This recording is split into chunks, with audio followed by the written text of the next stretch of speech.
Masechet Gittin Daf Pechet, on commence Bezrat Hashem Daf Peh Zayin Amud Bet à la Gemara à 5 lignes d'en bas. La Gemara se rapporte ici sur ce qu'on a vu dans la Mishnah. Si quelqu'un écrit un get, si en deux parties, la première moitié à droite, la deuxième moitié à gauche, donc il est passé finalement à la colonne suivante, à la page suivante, toujours sur le même papier, le même parchemin. Et voilà qu'il écrit le get comme ça. De cette manière-là, la Mishnah avait dit que le get, il est caché. La Gemara demande comment peux-tu accepter un get comme celui-là. Peut-être que le mari, en fait, il a vu ici un autre get. Il y avait ici a priori deux gittim et ils étaient un peu décalés. Un était plus bas que l'autre, un à droite, un à gauche. Il est venu, il a coupé le haut de l'un et le bas de l'autre. Le haut du get de gauche et le bas du get de droite. Le get de droite a commencé vers le bas de la page. Le get de gauche était en haut de la page, à gauche. Il est venu, il a découpé le haut du get de gauche, découpé le bas du get de droite, et il a obtenu un nouveau get qui commence moitié à droite, moitié à gauche. Qu'est-ce qu'il avait à gagner de ça? Il y avait peut-être des conditions qui l'intéressaient pas. Il est que de ça. Comment celui-là? Comment la on devrait prendre à vous. En fait, c'est deux gittim différents. Je ne crois pas que c'est un get qui commence à droite et qui se termine à gauche, ce sont deux gittim différents. Vitram et lesman de Kama Vedim de Batra. Il s'est débrouillé à garder donc la date du premier, au début du get, avec les témoins du dernier. Lesman de Batra. Il a découpé la tête du get de gauche, où se trouvait donc la date de gauche. Vedim de Kama. Et la fin, les témoins du get de droite. Et voilà qu'il a obtenu un nouveau get qui écrit comme ça, moitié à droite, moitié à gauche. En fait, c'est pas un get, ce sont deux demi-gets et il devrait être complètement pas saoul. Il n'a pas été fait correctement. Elle répond la Gemara Marabiaba Marab. On voit qu'il y a de la marge en bas. La marge en bas du get de droite. Le get de droite a de la marge en dessous, donc il n'y a pas à découper ici, il n'a rien coupé. Le monde de Gemara veut dire Mazman de Batramigas Gazier. Peut-être que la tête du get de gauche, il a coupé. Il y avait là-bas la date, il a coupé. Elle répond la Gemara, la même réponse qu'on a donnée pour le get de droite, on donnera pour le get de gauche. Comme ce que Rabbi Abba dit, il y avait une marge en bas du get de droite. Ici, on dira, il y avait une grande marge, il y avait beaucoup de place en haut du get de gauche. Donc, il n'a rien découpé. Peut-être qu'il avait commencé le get à droite, et puis il a changé d'avis, il a décidé de ne pas le donner. Plus tard, il a changé d'avis, il a dit, bon, tu sais quoi, je vais lui le terminer. Donc il a annulé déjà le premier get, celui de droite. Finalement, il fait un nouveau get à gauche. Et donc c'est un problème, parce qu'il utilise maintenant le get de droite qui a déjà été annulé. Donc en réalité, il a commencé le get à droite, et un beau jour, il a décidé de lui continuer, il a continué à gauche, et puisqu'on voit que ça a été fait de manière un peu bizarre, alors on craint qu'il s'est passé quelque chose de spécial comme ça, par exemple, et donc on devrait dire que le get, il est pas soul. Répond la Gemara de Katav Hareat Milemata ou Muteret Milemala. Non, ici, en fait, il avait écrit Hareat. Il devait dire Hareat Muteret Echol Adam. Il a écrit Hareat en bas, et à la suite, à gauche, il a écrit Muteret Echol Adam. Donc là, c'est sûr qu'il n'y a pas eu de changement dans sa tête entre la droite et la gauche. Parce que c'est au milieu d'une phrase. Demande à Gemara Vedil Maïtra Mile. Peut-être que c'est tombé comme ça. Il a écrit Hareat. Il s'est dit, mais non, attends, j'ai exagéré là, il faut pas la divorcer. Je suis allé trop loin. Et plus tard, il a changé d'avis. Il écrit Muteret Echol Adam. À gauche. Donc peut-être que ce changement a eu lieu au milieu de la phrase. Répond la Gemara Kula Ilo Chayshinan. On ne craint pas tellement. Allez craindre que au milieu de la phrase, il a changé d'avis, c'est vraiment aller trop loin là. Donc ça, on ne craint pas.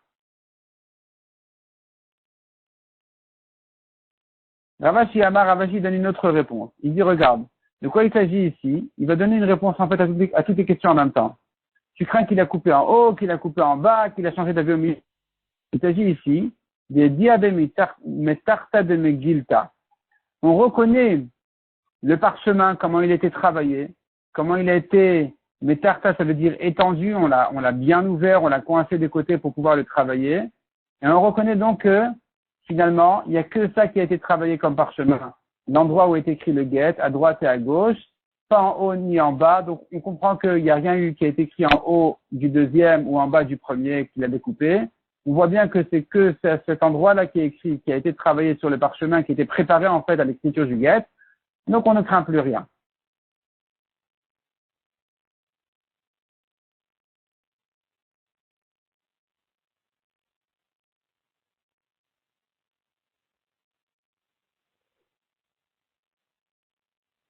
Khatmu edim, berosh adaf, vechoulé. On a vu dans la Mishnah, si les témoins ont signé à la tête du guet, il est pas soul.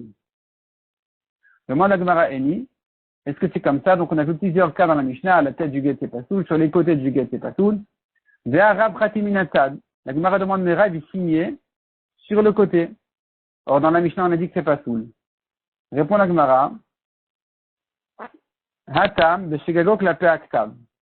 Quand Rav il signait du côté, en fait, il y avait la tête de sa signature qui était du côté du guet. Donc, on comprend que sa signature se rapporte sur le guet. Elle n'était pas à droite du guet, à gauche du guet, avec les mêmes lignes. C'est pas la suite de la ligne ou quelque chose comme ça. Non. Il signe de manière à ce que la tête de sa signature soit vraiment du côté du guet. Donc, on comprend que sa signature se rapporte dessus. Demande à Gemara. Et là, Dektan, on a appris à la suite de la Mishnah, et qui proche chelze, betad rocho chelze. Ve'edim be'emta. Il a mis la tête d'un guet à la tête de l'autre. Ils se rencontrent tête sur tête. Et les témoins au milieu. Shneem psulin, tous les deux, ils sont pas saouls. Pourquoi tous les deux sont pas saouls?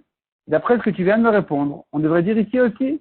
Velir zehemina yuklapekta. Velit kacher, on devrait dire, regarde les signatures, lesquelles sont proches du guet. Il sera kacher. Les signatures qui se lisent avec le guet qui va avec, en fait, c'est celles qui ne sont pas au-dessus du guet. C'est celles qui sont tête à tête avec le guet. De même que pour Rav, tu dis quand il signe la tête de sa signature du côté du guet, c'est kasher. Ici aussi, on devrait dire la même chose. Le guet qui touche la tête des signatures devrait être kasher. Répond la Gemara, Hatam de Ramilek Ivra. Là-bas, il s'agit dans la Mishnah qui a dit que c'est pas soul. Et en réalité, le guet, il est, comme en fait, il est pas dans la même, il est pas du tout comme horizontal. Les signatures ne sont pas horizontales avec les lignes du guet. Si les lignes du guet sont horizontales, eh bien la signature elle est en verticale, entre les deux guitines, de l'un jusqu'à l'autre. La signature commence à l'un et se termine à l'autre. Là, ce sont des signatures pseudo parce que ça ne se rapporte ni sur l'un ni sur l'autre, c'est pas normal comme signature. Demande à Gemara Yari, c'est comme ça. Dektan est le cas suivant dans la Mishnah. Rojo shelze betad sofo shelze. Un guet qui commence à la fin du guet du dessus. Ce sont toutes les lignes sont normales, de la même manière, de droite à gauche, et c'est un guet qui se termine, et puis en dessous de ce guet-là, il y a un autre guet qui commence. Zaidim be'emta, les témoins au milieu. Là, on dira, Zaidim nikiril vesofo kasher. Le guet avec qui se lisent les signatures à sa fin, il est kasher. Si tu dis qu'il s'agit dans la Mishnah que les signatures sont verticales, les signatures ici ne se lisent ni avec celui du dessus, ni avec celui du dessous. Les signatures doivent être dans le sens du guet. Et là répond la Gemara. C'est sûr qu'une signature du côté c'est pas soul, même si le haut de la signature est proche du guet. On ne dit pas qu'elle se rapporte sur le guet. Il faudrait vraiment que les témoins signent en bas du guet. Normalement, dans le même sens que les lignes du guet. Alors tu me diras, mais pourquoi Rav il signait comme ça, du côté? Et la Rav dit qu'abachatim. En fait, Rav il signait pas sur des guitines comme ça. Il signait sur des lettres pour convoquer quelqu'un au Beddin. Alors, il y a le secrétaire qui envoyait à cet homme-là un rendez-vous au Beddin. Et Rav qui signait, il prenait pas la peine de signer forcément en bas, il pouvait signer aussi du côté. Sur les guitines, effectivement, ça sera pas soul. On a vu encore Gat Tavo Ivri de Choulé, Katar Sofer Ve'ed Kasher.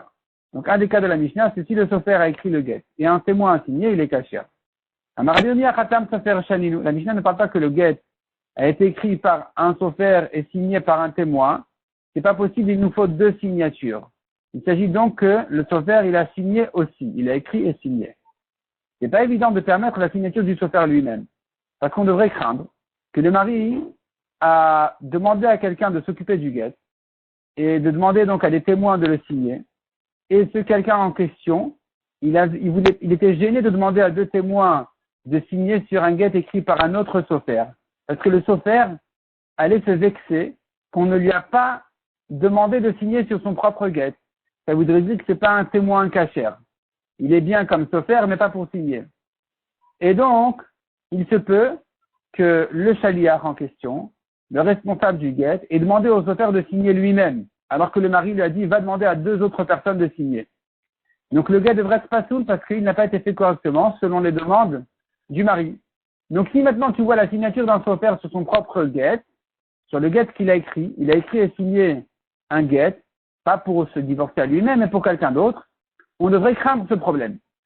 Et pourquoi on ne craint pas ce problème? Là-dessus, dit l'Agmara justement, Amar Abrizda, Haman et Rabbi Yossi. Cette halakha, elle va comme Rabbi Yossi, qui dit on n'a pas à craindre ce problème parce que Rabbi Yossi il dit, Mile le mimseran le shaliach. On ne peut pas transmettre une demande par cœur, à l'oral, à un shaliach. C'est-à-dire, le mari doit dire directement au sofer d'écrire, directement au témoin de signer. Il ne peut pas dire à quelqu'un, va demander à un tel d'écrire, à un tel et à un tel de signer. Ça marche pas. Donc si maintenant tu vois que le sofer a signé, tu comprends que c'est le mari qui lui a demandé. Parce que si c'était le shaliach qui lui avait dit, écoute, tu sais, en fait, le mari m'a demandé m'a demandé que tu écrives un guet et que tu signes. Le sofer devrait lui dire, non, c'est pas possible, j'ai pas le droit. Il faut qu'il me dise directement. Donc si tu as vu la signature du sofer, c'est cachère. Parce qu'il n'aurait jamais signé, et c'est pas le mari qui lui avait demandé directement. Donc notre Mishnah ici pense comme Rabbi aussi, et c'est pour ça qu'elle permet au sofer de signer. Selon les Chachamim, on ne permet pas au sofer de signer, de peur qu'on en arrive à ce problème, que le mari demande à quelqu'un de s'occuper du guet. Or d'après les Chachamim, il peut demander à d'autres personnes de le faire. Il va demander, donc le mari peut demander à un bedin, à trois personnes, allez vous occuper de mon guet, et ils vont demander à un sofer de l'écrire, à deux témoins de le signer. Pardon. Le mari aurait dit à quelqu'un, va dire à ce sofer d'écrire et à Reuven et Shimon de signer. Et le shaliach aurait dit au sofer, signe toi-même, comme on a dit, c'est un problème parce qu'il n'a pas obéi au mari. Donc notre Mishnah ne pense que comme Rabbi aussi, qui dit que le mari doit demander directement. On continue. Aïe ktuva khatanim datel et kamed Rabbi Avaou. Il y a une ktuva de khatan qui est arrivée chez Rabbi Avaou. Et on avait un problème avec cette ktuva. C'était que on ne reconnaissait que l'écriture du sofer. Havouyad est là, on reconnaissait le tofsa, donc le texte même de la ktuva. Ou le khatimat yada est la signature de Chad Sada d'un témoin. Il lui manquait un témoin, on ne savait pas le reconnaître. Savar l'Arshura, il pensait dire que c'est caché parce que voilà, tu reconnais déjà le sofer qui est comme un témoin. Et une signature, c'est suffisant. On n'a plus besoin de la deuxième signature parce que la Mishnah nous a dit, Katav sofer ve'ed kasher. Le sofer qui a écrit et un témoin qui a signé, c'est suffisant, c'est kasher. Amalo Rabbi Yirmiyah, Khatam sofer shalim. Rabbi Yirmiyah leur a dit non, c'est pas possible. Parce qu'il nous faut la signature du sofer aussi. Quand la Mishnah parle de l'écriture du sofer, c'est pas suffisant. Il faut aussi la signature. Elle veut dire le sofer a signé. Donc ici que le sofer n'a pas signé, il n'est pas suffisant de ne reconnaître qu'un seul témoin. On a vu encore dans la Mishnah Katav Chanichata ou Chanichata Kasher. S'il écrit le surnom du mari ou de la femme, c'est Kasher. Tanu Rabbanan. Chanichatavot. Un surnom d'un grand-père. De Gitin à de Serdorot. Dans un guet, c'est Kasher jusqu'à 10 générations. C'est-à-dire, si maintenant, imaginons, il y avait dans la famille un grand tzaddik, un grand Talmid Chacham, très connu. Et donc, quand son fils signait, par exemple, il disait, voilà, moi je suis Reuven, le fils de ce grand. Vient le fils de Reuven et quand il signe, il dit, je vais pas dire le fils Ben Reuven, je vais dire le fils du grand. Donc voilà que le fils de Reuven, il écrit aussi le fils du grand. Et admettons le Rambam. Alors le fils du Rambam, il va dire, voilà, moi je suis un tel, le fils du Rambam. Le petit-fils, il va dire aussi comme ça, il va dire, moi je suis Shimon, le fils du Ben Rambam. L'arrière-petit-fils aussi va dire, moi aussi je suis Ben Rambam, parce que je suis descendant de Ben, ça veut dire le descendant de ce grand Gadol. Et la question qui se pose, c'est combien de générations encore on peut dire comme ça? Est-ce que moi je peux écrire sur mon guet en tant que témoin, je peux écrire Reuven ben Avraham en pensant à Avraham Avinu, parce qu'on est tous descendants d'Avraham Avinu, de Yaakov aussi. Donc ça serait bien d'écrire Ben Yaakov. Il y a une limite à ça. Combien on peut faire? La Mishnah nous dit comme ça donc. La Braïta nous dit comme ça. Chanichat avot begitin, le surnom quand la famille elle s'appelle au nom de ce grand-là, dans un get ad eser dorot, jusqu'à 10 générations ça va. Rabbi Shimon ben Elazar Omer, Gimel dorot kasher mikan velach pasud. Lui il donne jusqu'à 3 générations uniquement. Keman azad amar Rabbi Chanina, comme qui va ce que Rabbi Chanina a dit. Katav chanichat avot begitin ad Gimel dorot. Jusqu'à 3 générations, on peut s'appeler sur le nom du grand-père directement. Il dira Reuven ben Yaakov. Enfin, avec quelques générations entre temps. Jusqu'à 3 générations, ça veut dire jusqu'au grand-père. Keman comme qui y pense, qui est Rabbi Shimon ben Elazar qui a dit 3 générations. Amaravuna, Maïkra, on apprend ça, qui tolid banim ou banim venoshantem. Le pasuk nous dit, si tu engendres des enfants et des petits-enfants, venoshantem, en fait, le sens du pasuk c'est comme ça. Si vous allez voir des générations, des enfants, des petits-enfants, et que vous vieillissez dans la terre, vous devenez des anciens déjà dans la terre, vous vous sentez trop bien et vous commencez à vous détourner du chemin de la Torah, alors la Torah continue avec une suite très dure sur ça. La Gemara fait dessus une dracha en disant voilà, les enfants et les petits-enfants, après ça y est, c'est déjà ancien. Donc jusqu'aux petits-enfants, ça va. Plus que 3 générations, c'est trop loin, on peut plus s'appeler sur le nom du grand-père. Amar Abisha ben Levi. Lo charva eretz Yisrael, ad shavduba, Shiva Batedinim Avodah Zara. Eretz Yisrael n'était détruite qu'une fois que 7 familles des rois d'Israël ont fait Avodah Zara. Les rois d'Israël, on les appelle des Batedinim, un Beddin. 7 familles ont fait Avodah Zara. D'éloigner les voici. Yarovam ben Nevat, Uvarsha ben Achia, Yachav ben Omri, Yehu ben Nimsh, Ufekach ben Remaliaou, Menachem ben Gadi, Vosha ben. Ce sont 7 rois d'Israël qui ont fait Avodah Zara. Une fois que ces 7 familles-là de rois d'Israël ont fait Avodah Zara, ils sont partis en exil. Chez Neymar, comme dit le pasuk, Umlala yoledet ashiv'a, nafra nafsha, ba shimsha ba'odioma, bosha vechafra. Ce pasuk-là donc fait allusion justement aux tribus d'Israël qui sont partis en exil après 7 générations de familles, 7 familles en fait de rois qui ont fait Avodah Zara. C'est ce que dit le pasuk, Umlala yoledet ashiv'a, la pauvre, celle qui elle est restée vraiment sans rien, celle qui a enfanté 7, comme on a dit, 7 familles. Nafra nafsha ba shimsha, elle a soufflé son âme et son soleil s'est couché, bod yomam en plein jour, bosha vechafra, honte, grande honte pour elle. Amaravami, maikra, d'où on apprend ça? De quel pasuk, où est-ce que la Torah a fait allusion justement qu'au bout de 7 générations de rois d'Israël qui vont faire Avodah Zara, ils vont partir en exil? Le pasuk nous dit comme ça, kitolid banim ou banim. Tolid, c'est une génération. Banim, ça en fait encore 2. Ouvne, ça fait encore 2. Banim, encore 2. Ça nous fait 7 familles, donc, de générations d'Avodah Zara.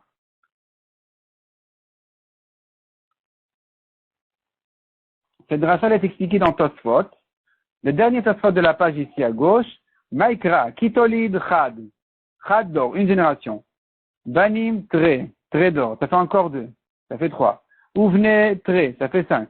Très d'or, ça fait 5. Banim, très d'or, encore 2, ça fait Harezain, Gideon, Tosfot.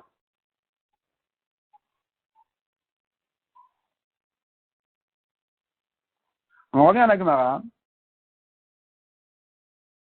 Amar le Rav Kanad Ravasi le Rav. Ktive Beosha ben Ela. Il est écrit à propos de Osha ben Ela, le dernier roi d'Israël. Il a fait le mal aux yeux d'Hachem, mais pas autant que le roi d'Israël précédent. Et il est écrit sur lui. Sur lui est monté Shalmaneser, etc. C'est le roi qui l'a exilé. Et comment ça se fait s'il a fait moins de mal que les précédents? Pourquoi c'est lui qui est parti en exil? Amarlo, il leur a répondu, bah oui, justement. Otan Pardasiot, Shoshiv Yarovam al-Drachim. Ces gardiens-là que Yarovam ben Nevat, le premier roi d'Israël, a placé sur les chemins pour empêcher Israël de monter au Beth Amikdash, à Pessar, Shavuot et Sukkot, et des Sheloya lui Israël la règle pour pas qu'il monte au Beth Amikdash aux 3 fêtes, Baosha ou Vitlam. Il est venu ce dernier roi d'Israël, Oshéa, et il les a annulés.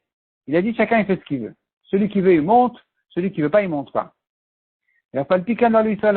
Malgré tout, malgré que les gardiens ont été annulés, Israël ne sont pas remontés au Beth Amikdash. Amar Akadosh Baruch Hu a dit, ah bon, tant qu'ils avaient un empêchement, c'est une chose. Maintenant qu'il n'y a plus d'empêchement, ils ne montent pas au Beth Amikdash, ça va plus là. Ça passe plus. Je peux plus tolérer. Otam Shanim Shelo Alu Israël la Regel El Bashavi.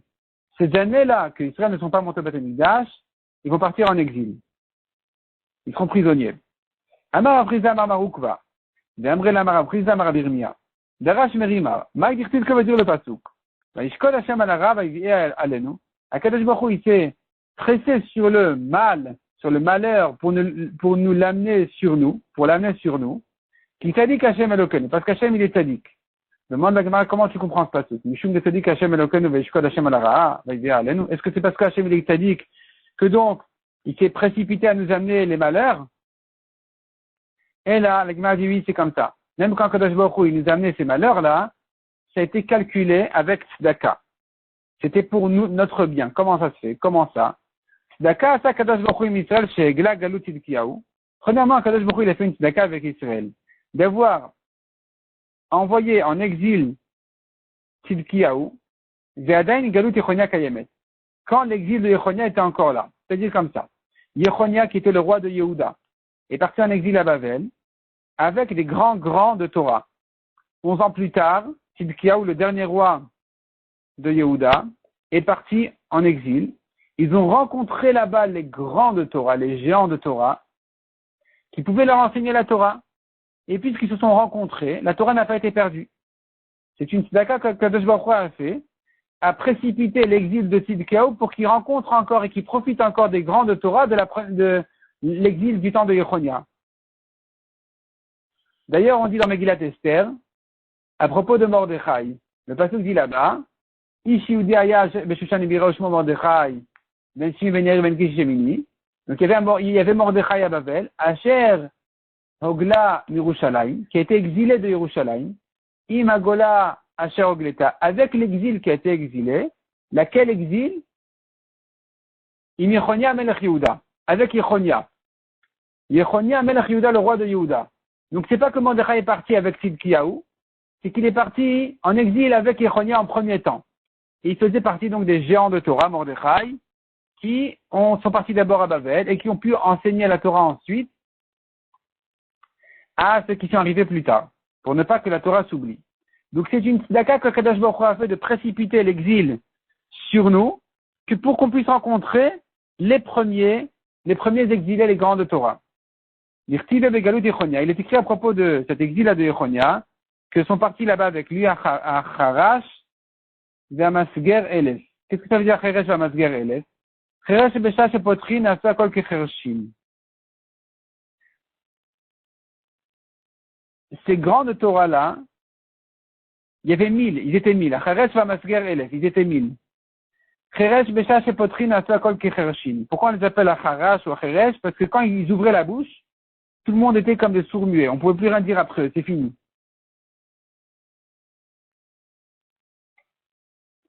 Et pourquoi on les appelait à Masger? Masger qui veut dire fermé. Dès que eux, ils avaient un problème, une question qu'ils ne savaient pas résoudre, c'était fermé, plus personne ne pouvait réouvrir ce problème-là parce qu'ils étaient tellement grands que personne ne pouvait les dépasser.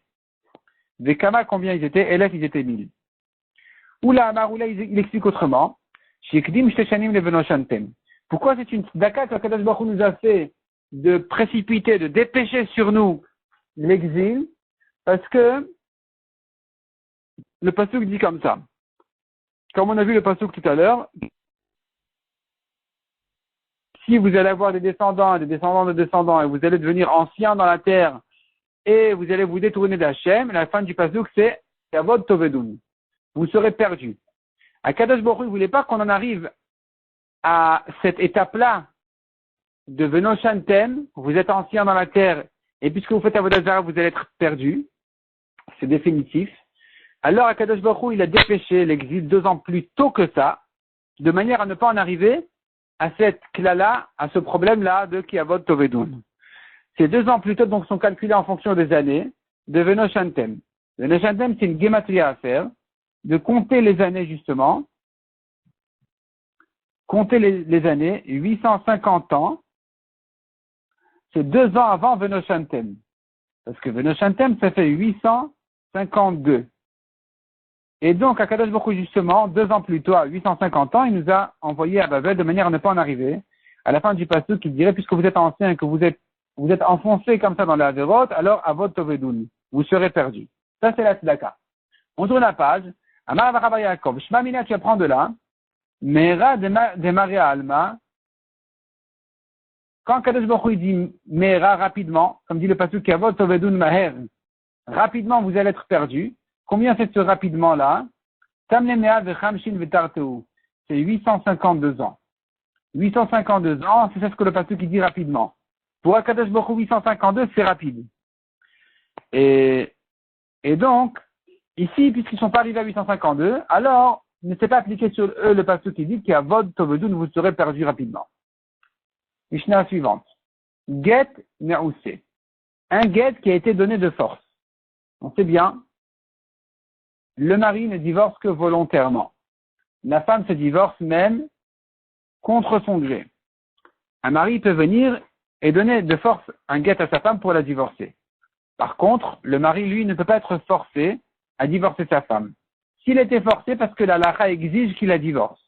Qu'est-ce qu'on fait ici? D'Israël, donc ça s'appelle un get me'ousé, qui a été fait de force. D'Israël, kasher.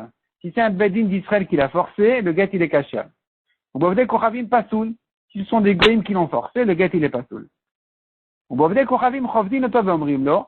Si on le force par des goïms, les goïms qu'est-ce qu'ils font? Ils lui donnent des coups. Ils le frappent, ils lui donnent des coups de bâton, jusqu'à ce que, et ils lui disent, assez machisrael omrim lecha. C'est-à-dire comme ça, un bedin d'Israël qui veut forcer un juif à divorcer, et qu'ils n'ont pas les moyens de le forcer parce qu'il est plus fort physiquement qu'eux, ils appellent un goy costaud, et ils lui disent, donne-lui des coups. Et le mari, il aura peur de ce goy-là. On a un problème parce qu'il a été forcé par un goy. Donc le goy lui dit, tu dois obéir au juge. Tu dois obéir au rabbin. Et fais ce qu'il te dit de faire.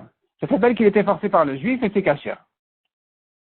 La Gemara dit Amarav Nachman Amar Shmuel. Get amousé be'Israël kedin, kasher. Un get qui était forcé par un bedin d'Israël, selon la halakha, il est kasher.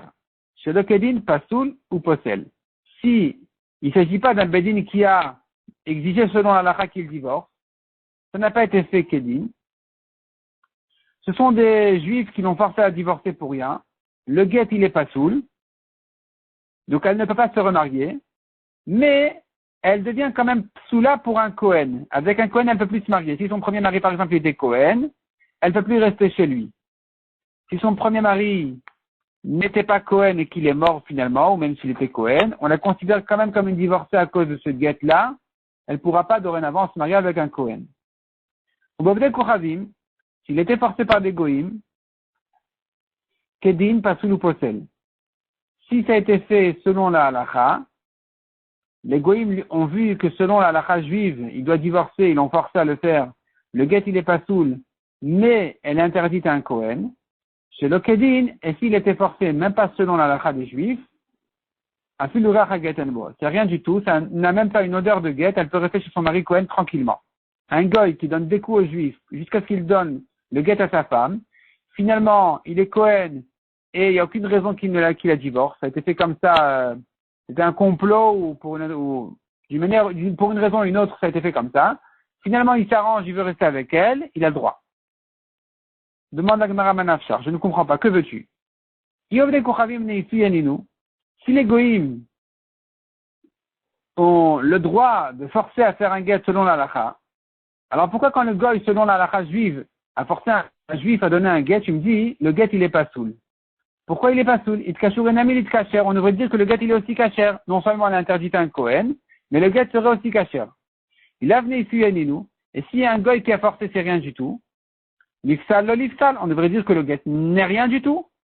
Elle est même kshera à Marie Kohen. Pourquoi tu me dis que quand le goy a forcé selon la halakha juive, le get il est pas soul, mais elle est interdite au Kohen? Répond la Gemara Marav Mesharshia. Dvar Torah, get moussé bovde kochavim kasher. Mina Torah, un goy qui force selon la halakha juive, c'est kasher. Ou matam amrou pasoul. Pourquoi on a dit que c'est quand même pasoul? Chez l'hôtel kolachat vachat olechet, pour ne pas que chaque femme qui a des problèmes avec son mari, elle aille, et qu'elle aille demander donc service à un goy,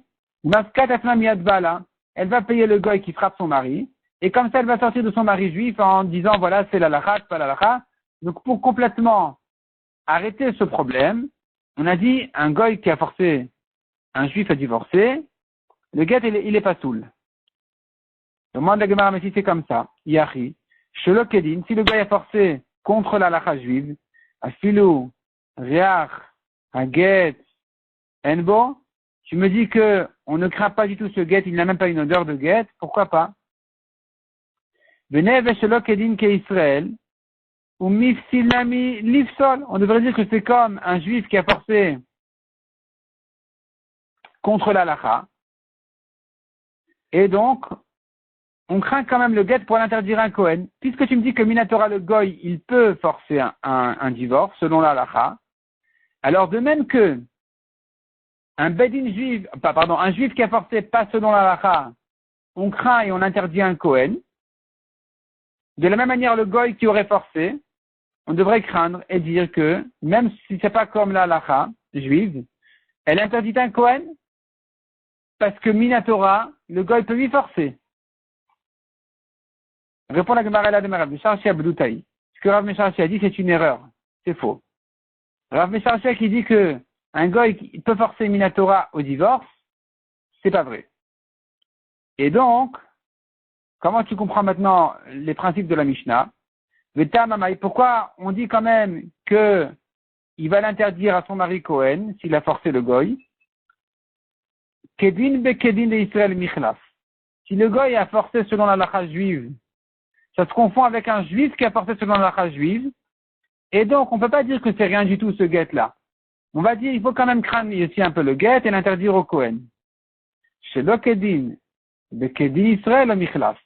Mais si le goy il a forcé contre la halakha juive, ça ne se confond pas avec un juif qui a forcé selon la halakha juive. C'est déjà trop loin là. On s'est trop éloigné. On est passé de Israël à goy, de la halakha contre la halakha. Ça ne se confond plus. Le michlaf, ça ne se confond plus. Donc ce cas-là est rien du tout. Ce guet-là ne vaut rien. Elle est permise à son mari Cohen. Donc conclusion, le juif peut forcer selon la halakha juive. S'il a fait le guet, il est caché. Si on s'éloignait d'une étape, le juif a forcé contre la halakha, ou le goy a forcé selon la halakha, alors le guet il est pas soul, mais on interdit un Cohen. Si on s'est éloigné encore plus, et c'est un goy qui a forcé contre la halakha, ça vaut rien. Abaya a rencontré Rabbi Yosef, il le voyait forcer des maris à donner un guet. Amar lui a demandé, mais comment peux-tu le forcer? Même si c'est comme ça la halakha que le mari il doit forcer, il doit divorcer, comment peux-tu le forcer à divorcer? Il nous faut, c'est vrai, un bedin kasher, un bedin qui force selon la halakha. C'est kasher, on a dit. Mais un bedin, c'est pas nous. Nous, on n'est pas un bedin. Nous, on n'a pas un statut de bedin qui a les droits de forcer. Un bedin qui a les droits de forcer, c'est uniquement un bedin qui a eu la smicha. La smicha, c'est pas ce qu'on dit aujourd'hui, la smicha. La smicha, c'est pas le droit de trancher de la halachot que nous donnons aujourd'hui à des rabbins qui sont un peu compétents. Ça, c'est pas comme ça. La smicha de l'époque, c'est vraiment, depuis Moshe Rabbeinu, le droit a été transmis d'un chacham à un autre chacham. Et ces chachamim-là ont un statut de mumchin, de compétent. Ces statuts-là ont un statut de juge. Ces chachamim-là ont un statut de juge reconnu par la Torah, qui peuvent faire toute la halachot, qui peuvent faire jurer, qui peuvent faire des amendes selon la halakha, etc. Et ça, on n'a plus ça aujourd'hui. On n'a plus ça. Amar lui a demandé donc à Bayer Rabbi Yosef. Veha anan hediotot anan. Nous sommes des simples. On n'est pas des vrais juges.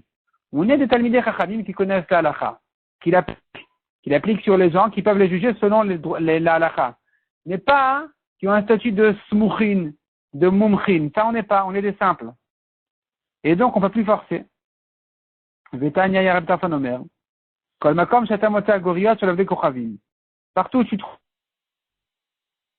qui veulent juger, afalpi shedinem kedine Israël, même s'il juge comme les halachot de la Torah, même si dans ce cas-là, on sait qu'il va juger comme la Torah, tu n'as pas le droit de t'adresser à eux.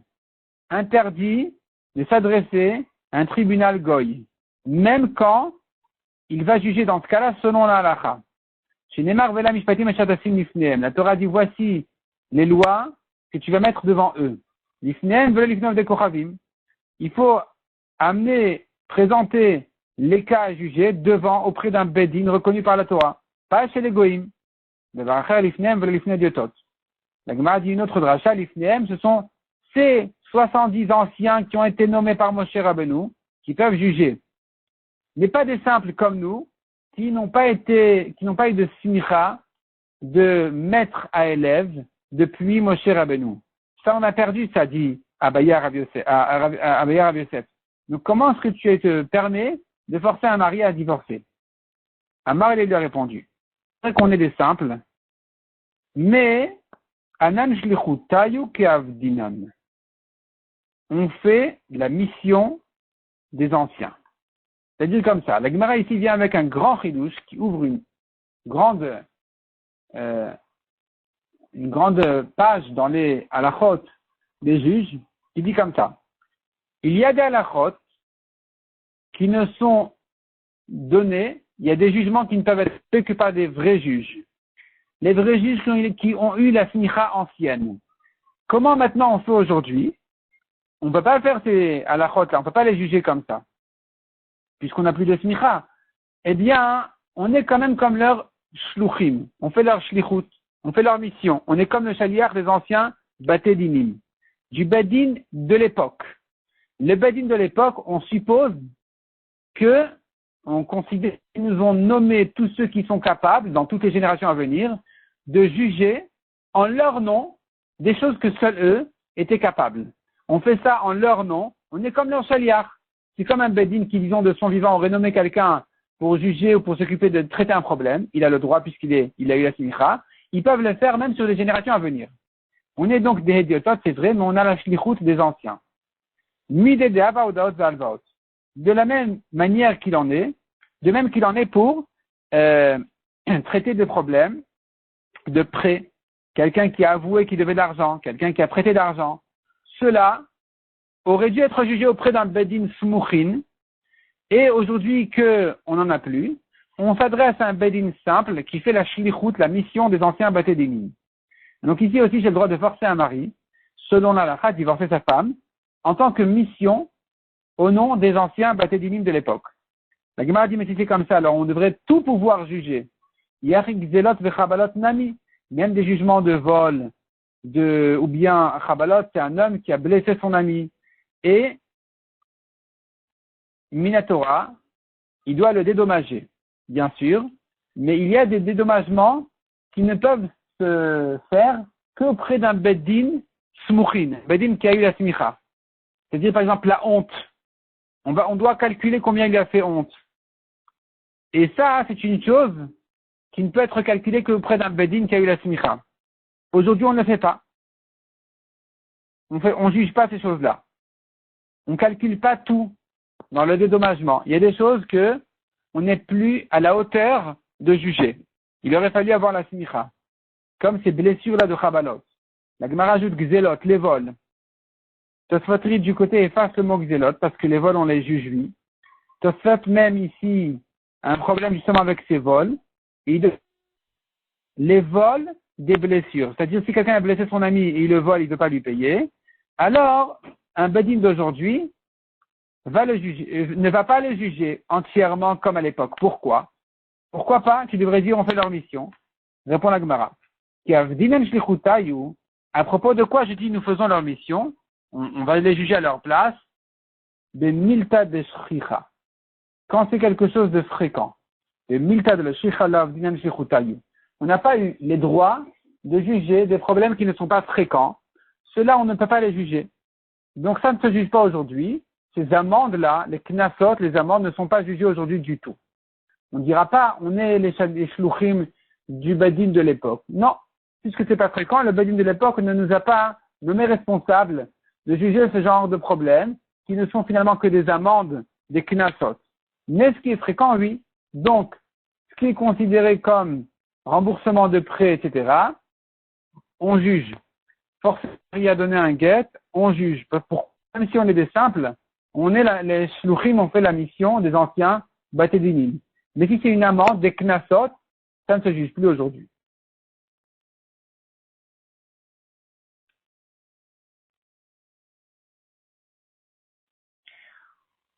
On sait bien que du temps du Bet Yosef, du temps de Rabbi Yosef Karo, il y a eu une grande discussion entre les Chachamim qui voulaient, certains Chachamim, Marie et Rav, voulaient renouveler la smicha.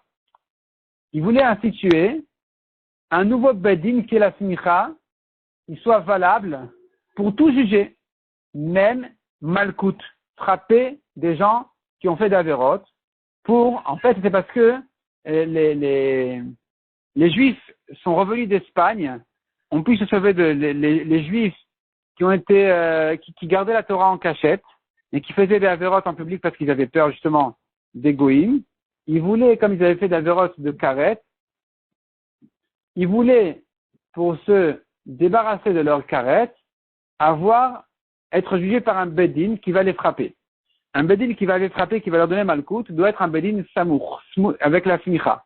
Or, la smicha, comme on a dit, du temps des Amoraïm, déjà, il n'y en avait plus. Il n'y avait plus de bedin comme ça. Il était donc question, ils sont venus pleurer auprès des Chachamim d'Eretz Israël, de traiter leurs problèmes. Et donc, parmi les Chachamim d'Eretz Israël, ils voulaient renouveler la smicha pour pouvoir justement juger ces gens-là, en nommant des juges qui soient reconnus par tous les Chachamim d'Eretz Israël. Tous les Chachamim d'Israël vont les nommer juges et ça va correspondre à l'ancienne smicha. Et là-dessus, il y a un grand débat qui est arrivé sur cette question-là entre les différents Chachamim d'Eretz Israël. Est-ce que c'est valable ou pas? Et donc, cette smicha-là, elle a eu lieu pendant 2 ou maximum 3 générations, dont Rabbi Yosef Karo lui-même, on l'appelle Maran parce que Mataim Rabbanim ou Mea Rabbanim Nismach. Il a eu la smicha de plusieurs Chachamim, de beaucoup de Chachamim d'Eretz Israël pour pouvoir être reconnu comme un vrai juge de la smicha. Mais, comme on a dit, d'autres Chachamim d'Eretz Israël n'ont pas accepté du tout, n'ont pas été d'accord du tout avec ce système-là de renouveler la smicha, ils ont dit c'est pas possible, etc. Et donc, au bout de 2 générations, ça s'est arrêté, et donc, finalement, on n'a plus la smicha aujourd'hui encore. Donc, comme on a vu dans la Gemara, on ne peut plus juger aujourd'hui des problèmes de knassot, des problèmes d'amende, et certaines halachot, comme par exemple malkout et d'autres, qui ne peuvent être jugés que par un bedin qui a eu la smicha, tout ça n'existe plus aujourd'hui. Par contre, les juges d'aujourd'hui, ce qu'ils font, c'est juger donc des problèmes de prêt, des problèmes de vol simple, d'argent, tout ça c'est jugé aujourd'hui, comme on a dit dans la Gemara, shlichutay ou kavdinan. On fait leur mission, la mission des anciens chachamim. Je pense que, au nom du Khatam Sofer, on dit, aujourd'hui, les générations sont tellement éloignées du niveau des générations de l'époque qu'on n'est même plus aujourd'hui considéré comme ceux qui font la shlichut, la mission des anciens beddin qui ont eu la smicha. Au maximum qu'on pourrait dire aujourd'hui, c'est on fait la shlichut des beddin qui faisaient la shlichut des premiers beddin. Donc le Khatam Sofer, il dit, on n'est plus aujourd'hui shluchim des premiers batédinim, on est shluchim uniquement du deuxième temps des batédinim qui n'avaient plus déjà de smicha, mais qui étaient eux-mêmes considérés comme premiers. Et nous faisons la shlichut de ces derniers-là.